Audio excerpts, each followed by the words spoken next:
2달 전 채널 커뮤니티에 장 트러블 때문에 고생하고 있다는 글을 올렸습니다.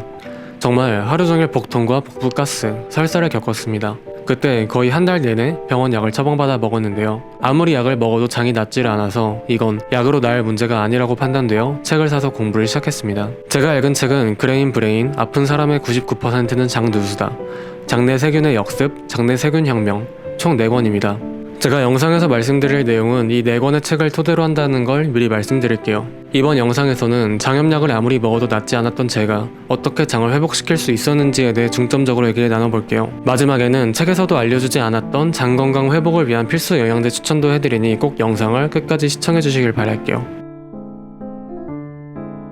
배가 아파 병원을 찾아오는 대부분의 환자가 급성 장염이기 때문에 의사는 배가 아프다고 하면 급성 장염이라 판단하고 약을 처방해주는 경우가 종종 있습니다.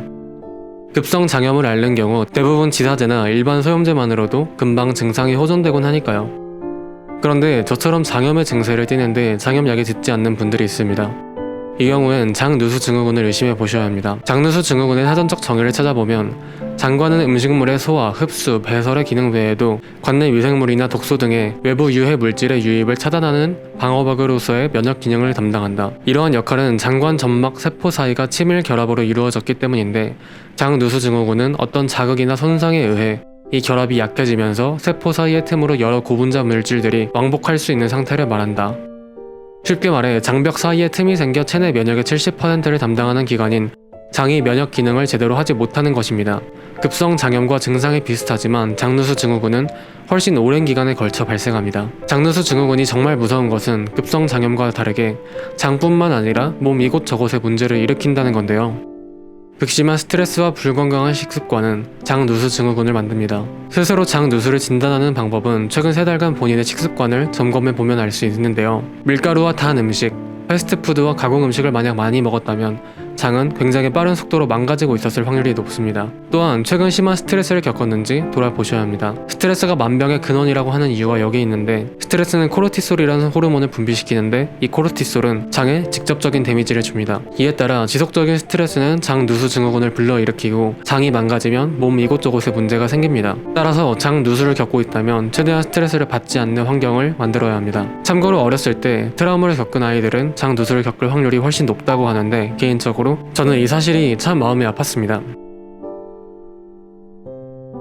장누수 증후군 환자 중 다수는 과민성 대장 증후군을 겪습니다. 잦은 설사와 복통, 복부 내 가스, 심하면 구토와 메스꺼움까지 겪죠. 그리고 최근 의학계에서 주목하는 증상 중 하나가 있는데 그건 바로 시보입니다. 이름 그대로 소장 내 세균 과잉 증식이라는 증상인데 대장에 있어야 할 장내 세균이 소장에 과잉 증식해 문제를 일으키는 증상을 말합니다. 이 시보는 최근 장 문제로 고통을 겪는 이들에게 새로운 식단의 처방을 내렸습니다. 장내 세균의 역습에 따르면 장누수를 겪는 이들 중 다수는 시보를 동시에 겪는다고 합니다. 그런데 아직도 많은 의사들이 장누수 증후군 환자에게 유산균과 식이섬유를 많이 먹으라는 식의 획일적인 처방만 내린다고 합니다. 저 또한 제가 장누수라고 판단되어 초반에 유산균과 식이섬유를 많이 먹었는데 조금 괜찮아지는 것 같더니 오히려 훨씬 심한 복통과 설사를 겪게 되더라고요. 이때는 이 사실을 몰랐죠. 시보를 겪고 있다면 장내 세균을 증식시키는 음식을 한동안 피해야 합니다. 이에 따라 유산균과 수용성 식이섬유를 한동안 피해야 하죠.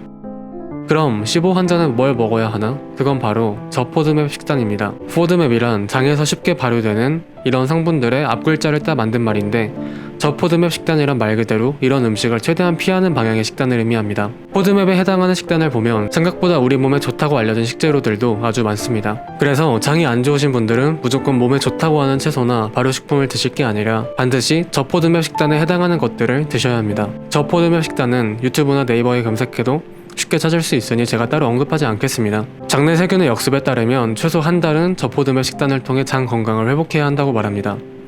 장이 안 좋으신 분들께서 명심하셔야 할 건 무엇을 먹는지보다 무엇을 먹지 않는지가 더 중요하다는 것입니다. 특히 밀가루는 담배만큼이나 반드시 끊어야 할 악의 물이라는 걸 저는 강조하고 싶습니다.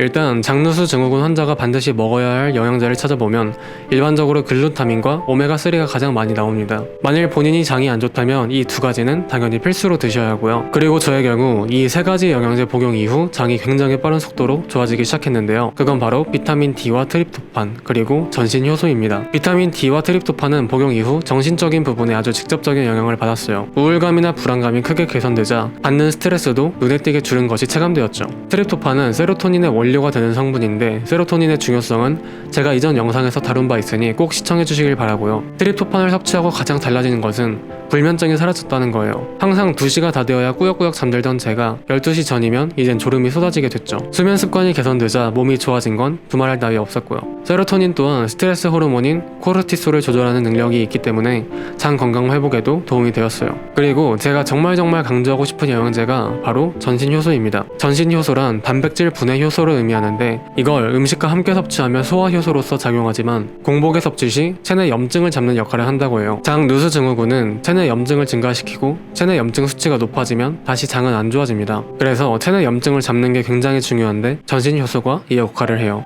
병원에서 처방받은 소염제를 먹었을 때는 저는 오히려 증상이 계속 악화되는 느낌이었다면 이 전신효소를 복용하고 나선 증상이 아주 빠른 속도로 개선됨을 느꼈어요. 실제로 몸이 아주 안 좋으신 분들께서도 꼭 필수 복용을 권하는 영양제가 바로 전신효소라고 해요. 제가 언급한 영양제 제품들은 전부 고정 댓글로 링크를 달아 놓을 테니 참고하실 분들은 고정 댓글을 확인해 주세요.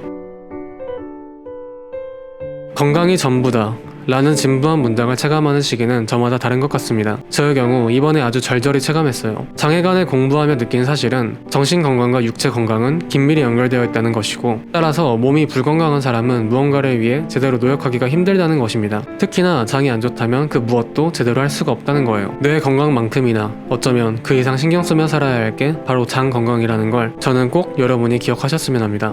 이번 영상은 여기까지입니다. 저는 그럼 다음 영상에서 찾아뵙도록 할게요. 안녕.